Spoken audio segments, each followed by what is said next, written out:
Alors, il y a eu des petites... Il faut quitter, réouvrir. Ouais, il faut quitter, réouvrir, souvent. C'est un Mac que tu as? Il y a eu plus de problèmes sur Mac que sur PC.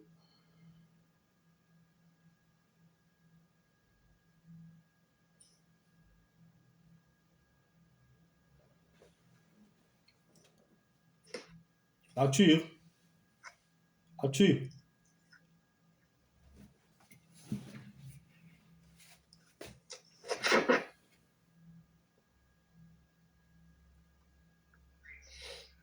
En général, on considère qu'un bon réglage de l'IUC devrait le niveau de balayage à 50% et de l'hydratation.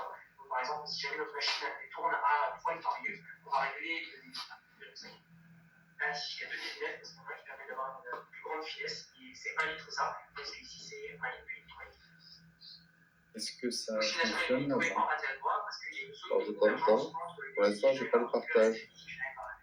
Tu as essayé de mettre le partage?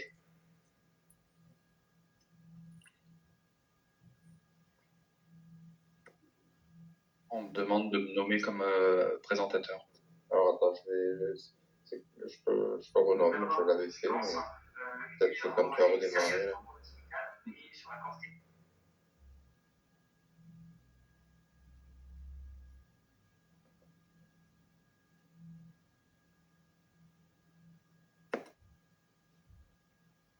Ok. Normalement, c'est bon, tu l'es. Principal, la correction de ce problème valvulaire, le timing est très important. Parce que plus vous attendez, on voit l'écran. L'échographie, le télo, le scanner, c'est comme. Maintenant, on n'a pas la présentation. C'est pas grave. Il faut penser à une autre chose que la problématique valvulaire, très différente. C'est bien, parce que c'est pas la bonne page. Ok, excellent. L'utilisation de ces valves a commencé chez ces malades. Je pense que c'est mieux. Hop. Les drogues, on sait que c'est. Est-ce que vous le voyez en grand écran là ou pas? Parfait. Super, merci beaucoup. Merci beaucoup de m'avoir invité encore pour cette présentation cette année.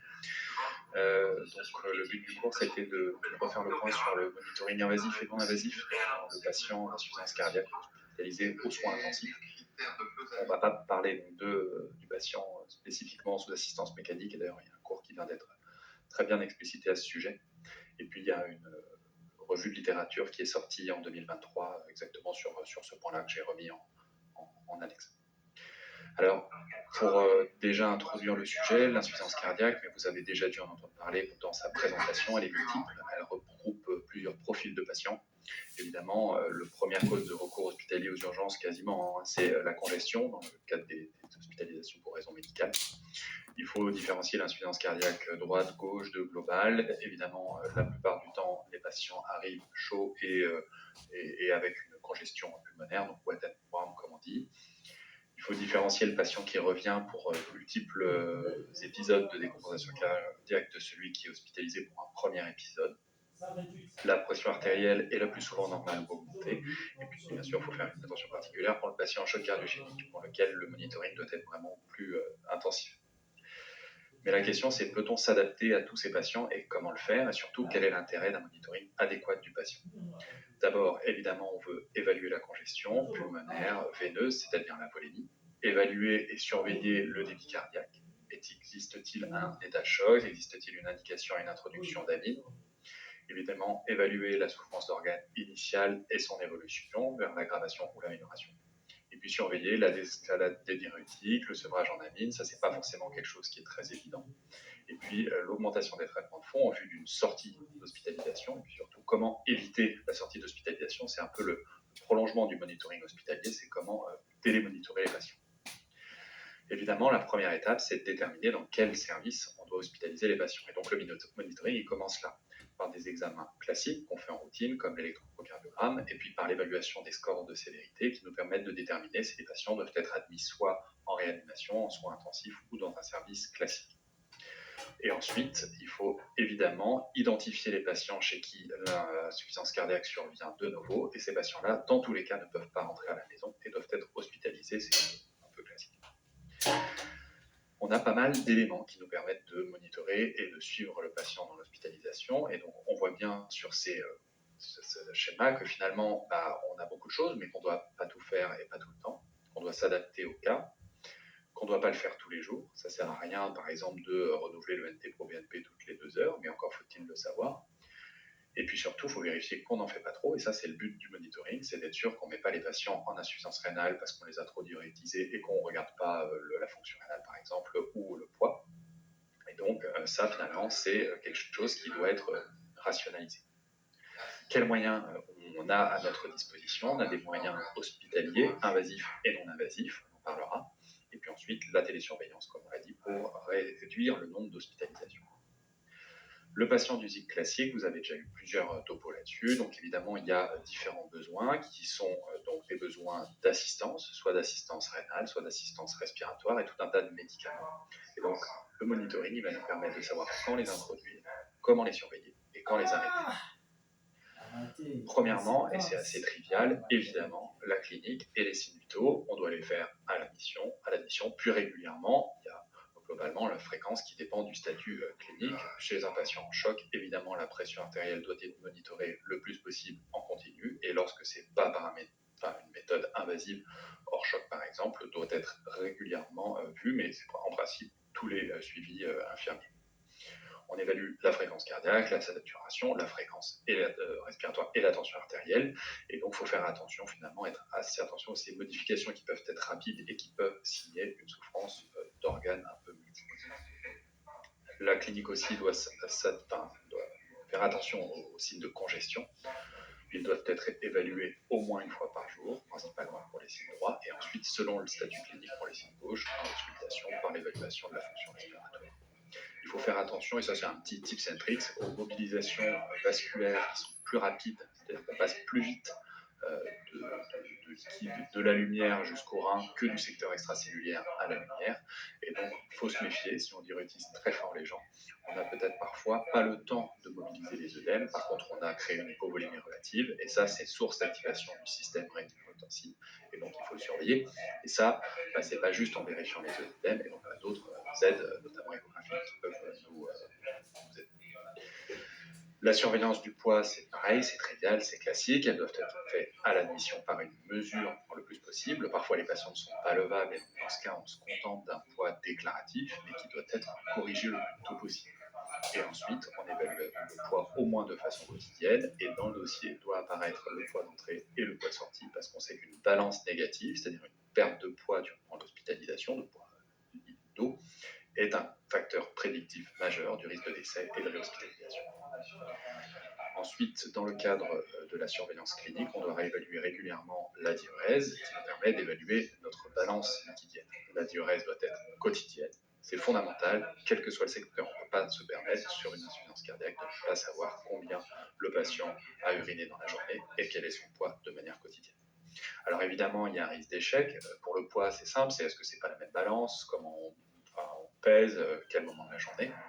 Et puis pour la diurèse, évidemment, les risques d'échec classiques, c'est bien sûr l'incontinence, parfois des oublis de recueil, les gens qui vont aux toilettes et qui jettent leur mission et on ne sait pas quantifier, et puis les fuites qui peuvent être faites sur les systèmes de mesure, ça c'est un peu à éviter. À l'entrée, ce qu'on peut se dire, c'est que classiquement, ça coûte pas cher de faire une bandelette urinaire, et que ça permet de rechercher des infections qui pourraient parfois être asymptomatiques et décompenser une fonction cardiaque parfois précaire. Et la question classique, c'est quand faut-il mettre en place une sonde urinaire? Alors, il n'y a pas de recette miracle. Nous, on dirait quand même que ça ne devrait pas être systématique pour toute insuffisance cardiaque, puisqu'évidemment, il y a des effets indésirables, principalement infectieux. Mais si on a l'impression qu'on n'arrive pas à monitorer correctement la diurèse, qu'on a un état clinique qui est très grave, dans ce cas-là, c'est plutôt des indications à aller monitorer. Je pense qu'un choc cardiogénique, par exemple, doit toujours avoir une sonde urinaire. Tout ça, ça nous permet d'évaluer donc notre balance des fluides. Et ça doit intégrer la diurèse, évidemment, les entrées, donc on doit quantifier la quantité d'eau qu'on apporte au patient. Et puis, il y a d'autres éléments qui sont plus durs à évaluer. Évidemment, l'évaporation, c'est dur de la quantifier, mais il faut se dire que c'est environ 1 litre pour un patient tous les jours en l'absence de fièvre. Et ça permet de suivre l'évolution du patient et surtout son profil volémique, son profil hémodynamique, et ça guide de façon ça guide nos thérapeutiques initiales. Évidemment, on ne va pas traiter pareil un patient qui a une tension artérielle élevée, peu d'œdème des membres inférieurs, un œdème pulmonaire, que quelqu'un qui est hypotendu sans œdème. Il faut faire attention aussi, mais on le reverra tout à l'heure, à la confusion qu'il peut y avoir entre les pressions de remplissage que l'on peut monitorer en échographie, la congestion pulmonaire qu'on peut ausculter et vérifier en échographie, et l'hypervolémie qu'on peut voir. Ce n'est pas tout à fait la même chose, on verra tout à l'heure. Dans le deuxième volet, donc une fois qu'on a évalué tous nos paramètres cliniques, on peut s'intéresser à des paramètres biologiques. Donc il y a de la biologie standard, type ionogramme, bilan hépatique et rénal, les marqueurs, les lactates et puis les gaz du sang. La biologie standard, globalement, sur une insuffisance cardiaque, on peut dire qu'un ionogramme tous les jours avec une fonction rénale, ça paraît être standard.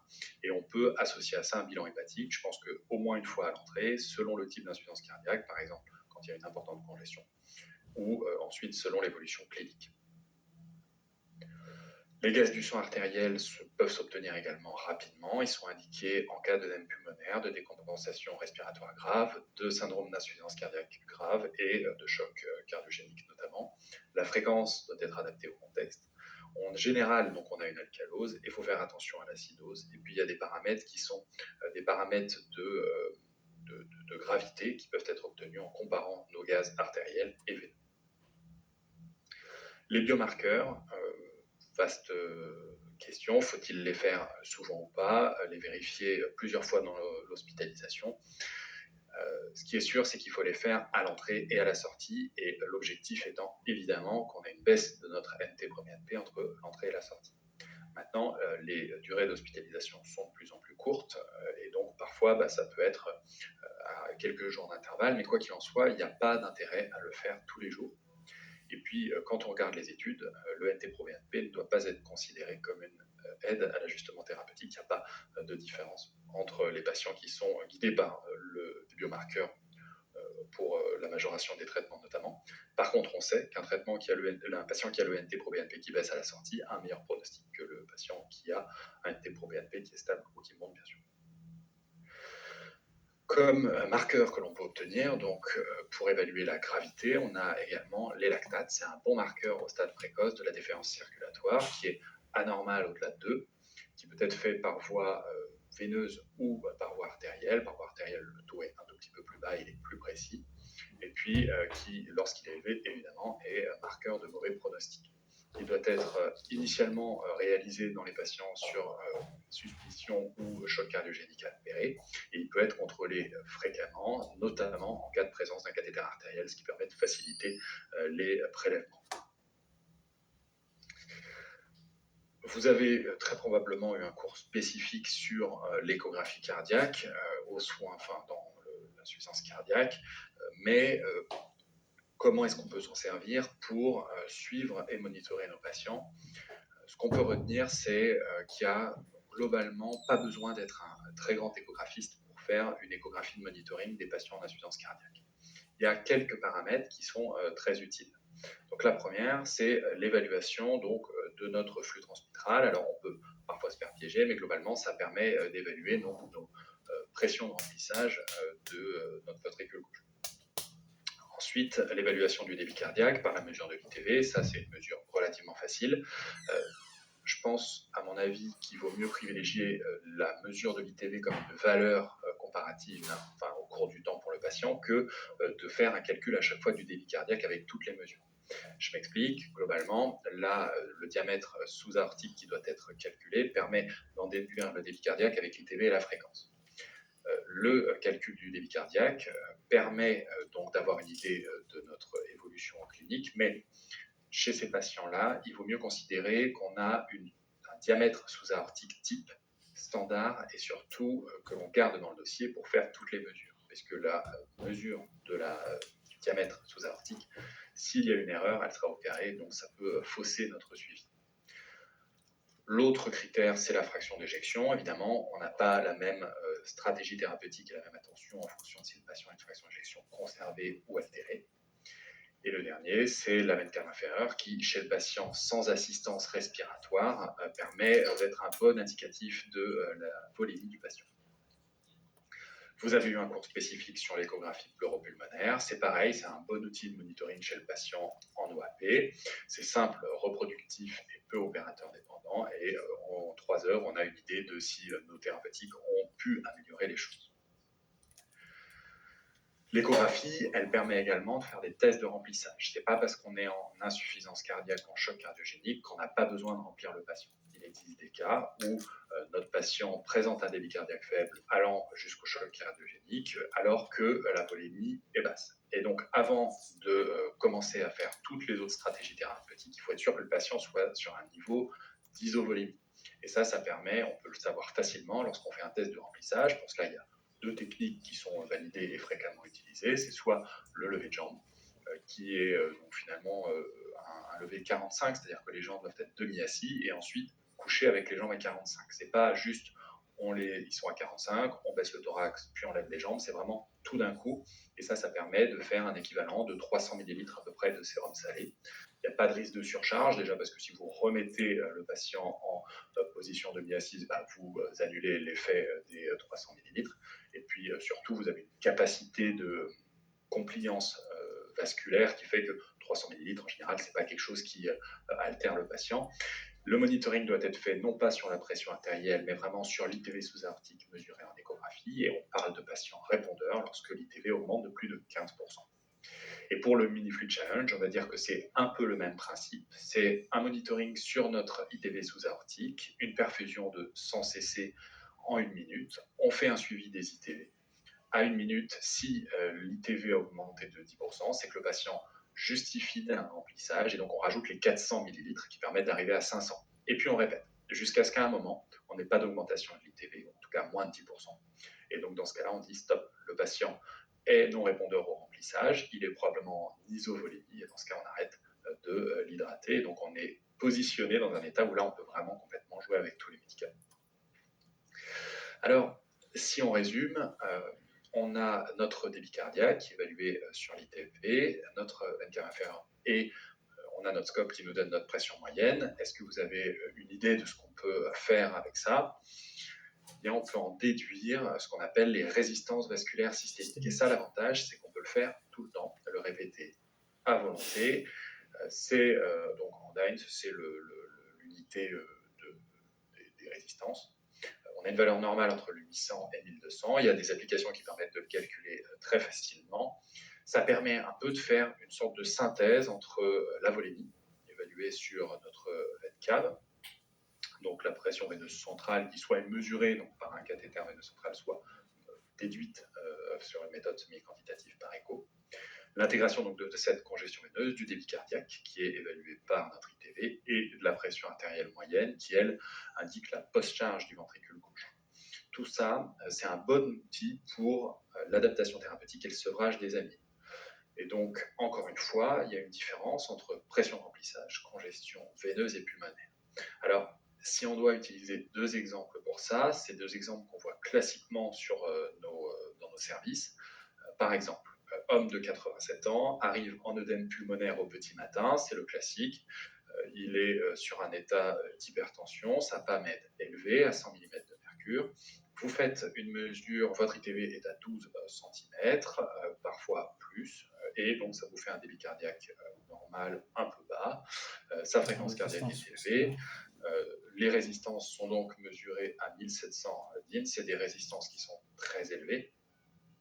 Globalement, ces patients-là qui ont cette veine cave plate, cette insuffisance cardiaque et des résistances élevées, c'est des gens qui bénéficient d'une stratégie de baisse de pression et d'utilisation de traitements vasodilatateurs. A contrario, le cas numéro 2, c'est pareil, c'est très classique. Un patient qui a une fraction d'éjection très altérée, une veine cave très dilatée, des résistances, des pressions de remplissage très élevées et un débit cardiaque effondré. Si vous calculez les résistances, elles sont faibles.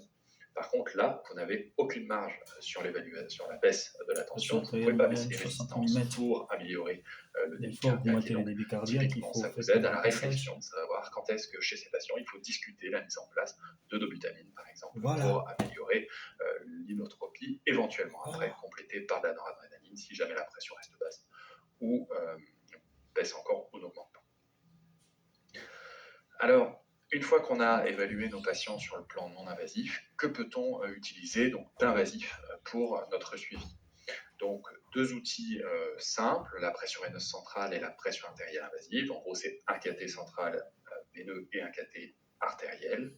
Et puis ensuite, il y a d'autres techniques qui sont plus pas utilisées maintenant, la Swan-Ganz et le Pico par exemple. Alors, cathé artériel et VVC, on a envie de, donc, nous, dans notre service, mais je pense que c'est la plupart des soins intensifs, on considère qu'un choc cardiogénique doit avoir systématiquement un cathéter artériel et une voie veineuse centrale. Le cathéter artériel plutôt en radial gauche, alors pour privilégier les abords radial droit pour la coronarographie, mais bon, s'il n'y a pas le choix, peu importe. Ça permet de mesurer la pression artérielle de façon continue, donc pouvoir adapter plus simplement les traitements, notamment vasopresseurs et inotropes. Et puis ça simplifie un peu la vie pour votre équipe infirmière, notamment ça leur permet de faire des biologies à peu près quand vous voulez, y compris des lactates artériels. Et donc ça permet après de mieux suivre la tension et le débit cardiaque. Et ensuite, une voie veineuse centrale, plutôt jugulaire. Évidemment, la sous-clave, ça se fait quasiment plus, je crois. Et puis la fémorale apporte peu d'intérêt et surtout un risque infectieux supplémentaire. Et ça va vous permettre de mesurer votre pression veineuse centrale. En gros, vous utilisez votre contre-pression du cathéter artériel pour mesurer votre pression veineuse centrale. Et puis la SVO2, donc c'est une mesure, c'est un gaz du sang veineux. On va en parler. Alors, typiquement, ça c'est un petit outil facile, simple, pas cher et qui permet de pas mal vous aider. Encore une fois, ça doit être fait sur une voie veineuse centrale. Ça doit être fait sur une voie veineuse centrale dont l'extrémité et donc la zone de prélèvement est située dans l'oreillette droite. Vous ne pouvez pas faire une SVO2 par voie fémorale et encore une fois, encore moins sur une voie veineuse périphérique. Le but, c'est de recueillir la saturation veineuse du retour de l'intégralité de vos organes, c'est-à-dire cœur, cerveau et surtout membres et appareils digestifs.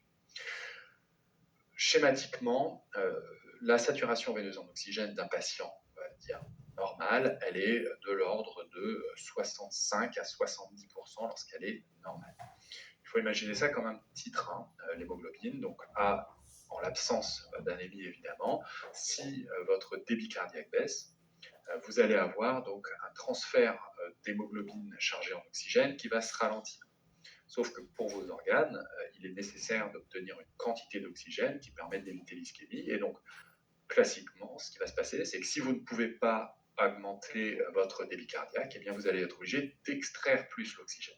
Et donc, votre saturation veineuse en oxygène au niveau central va être abaissée. Et lorsque vous avez un débit cardiaque qui devient critiquement bas, eh bien, vous allez avoir une augmentation de vos lactates s'il y a une souffrance ischémique, une baisse de votre saturation veineuse en oxygène, puisque les tissus vont extraire. Et donc, vous allez avoir un argument grâce à la SVO2 pour dire, voilà, attention, le débit est trop bas et génère une ischémie.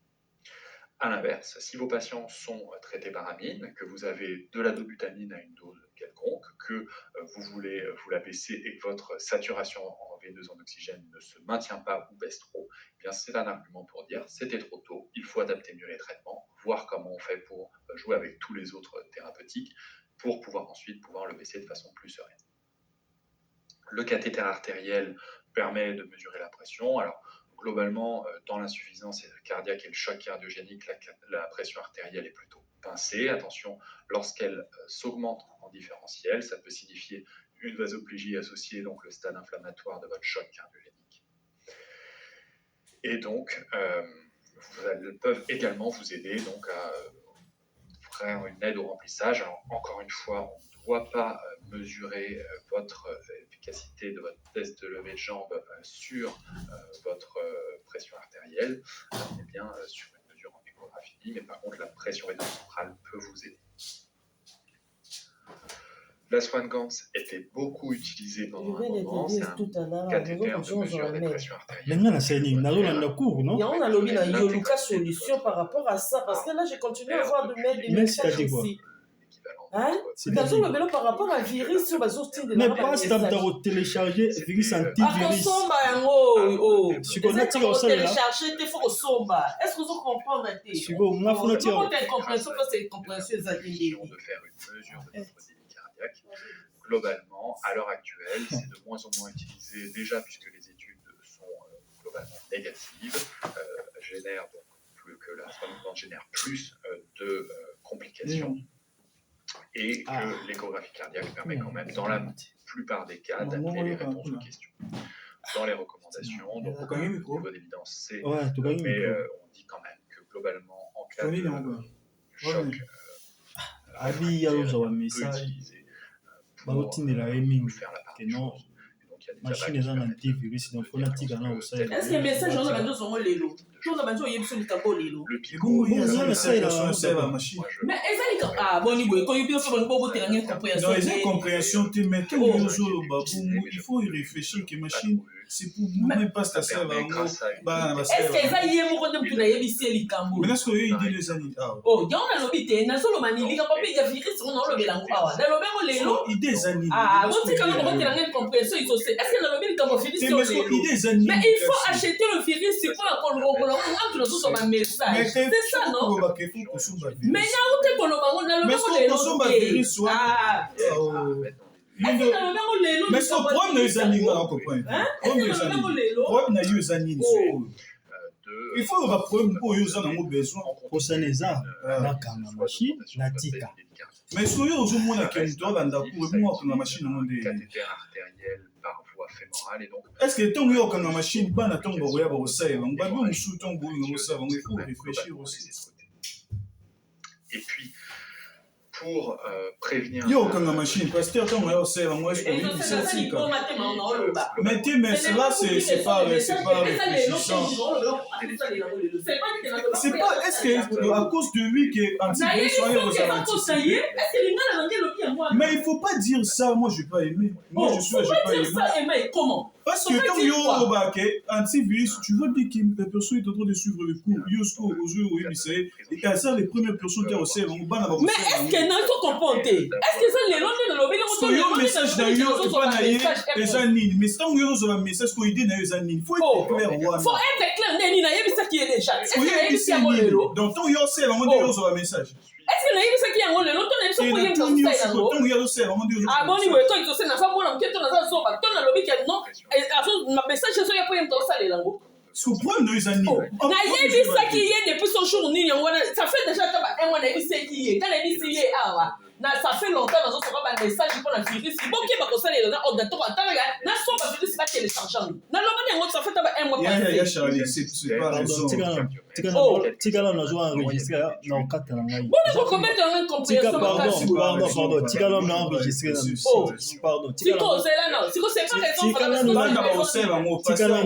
na loba na qui même pasteur mais comment il est na loba la qui était tika na la joie enregistrer pour tika na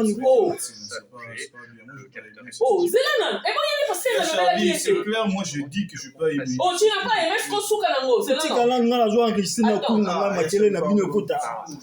Oh, Zélana, tu n'as pas aimé ce qu'on souka nango.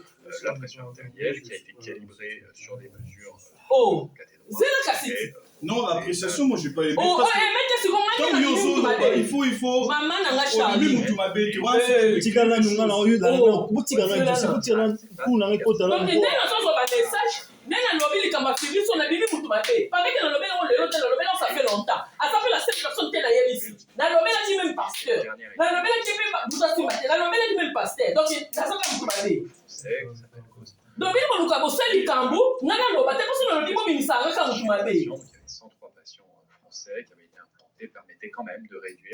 Si on a monné les cantons comme ça, on a battu. Pourquoi tu m'as dit ça? Si on a dit, on a 5 personnes où tu as dit pardon, tika na na sisa na ku wa mo roloba. Tika na na sisa na ku na nga bongo roloba.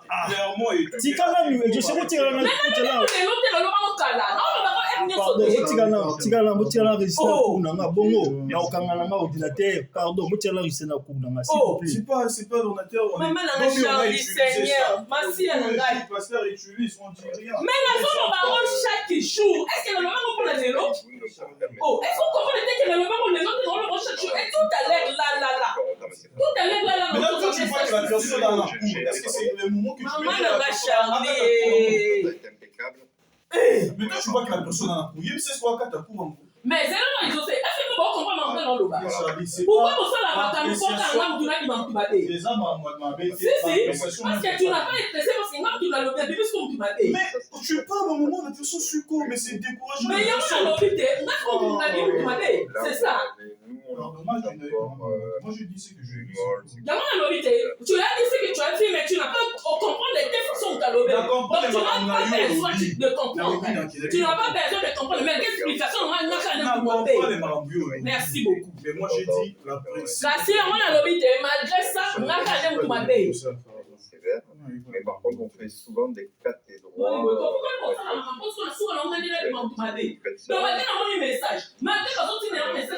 Ça fait déjà plus d'un mois que tu as un message. Malgré ça, afin que la seule personne qui est dans l'obéi, même il y a mon pasteur sur la côte, c'est bon qu'on ait combien de fois dans l'obéi la pasteur. Mais malgré ça, on va me demander. Et puis, il me semble qu'il y a quand même du mal à l'obéi. Non, mais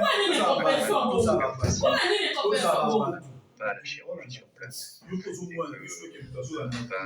C'est les moments du tout, tu vas dire à une personne, on a tendance effectivement à les faire, notamment pas sur la phase aiguë, mais ça nous arrive de les revoir pour réévaluer un petit peu leur état pulmonaire chez les gens qui avaient des élévations de pression. On ne le fait pas trop sur la phase aiguë. Mais voilà, je pense que c'est effectivement un peu comme le principe de la soigne, mais de façon mieux contrôlée, je pense que quand on l'a fait ça, vous laissez pour les enfants. Alors après, il y a d'autres questions. Avec le 24 en dehors de la ventilation mécanique. Pardon, excusez-moi, j'ai pas compris. Moi,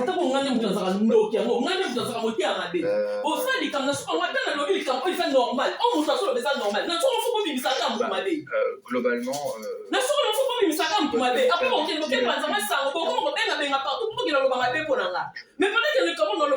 la personne, la première personne.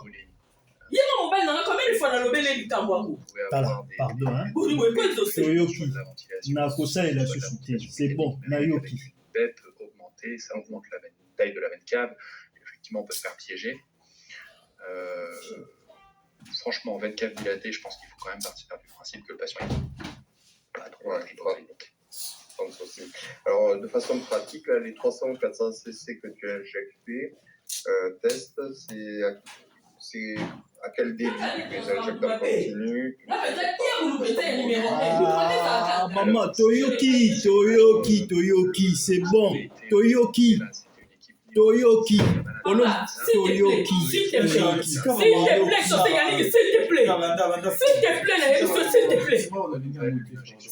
plaît. Non, c'est pas dit.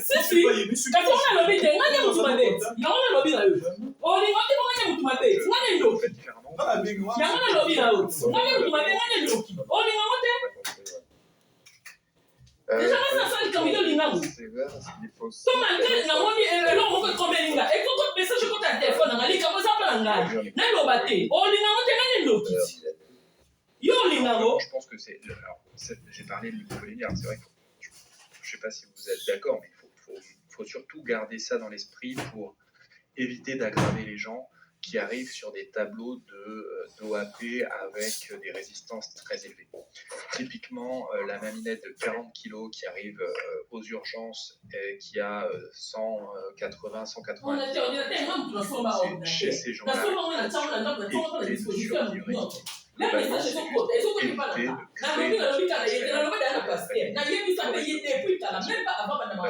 juste pas forcément se dire l'hyperpression l'artérielle et que donc il faut d'abord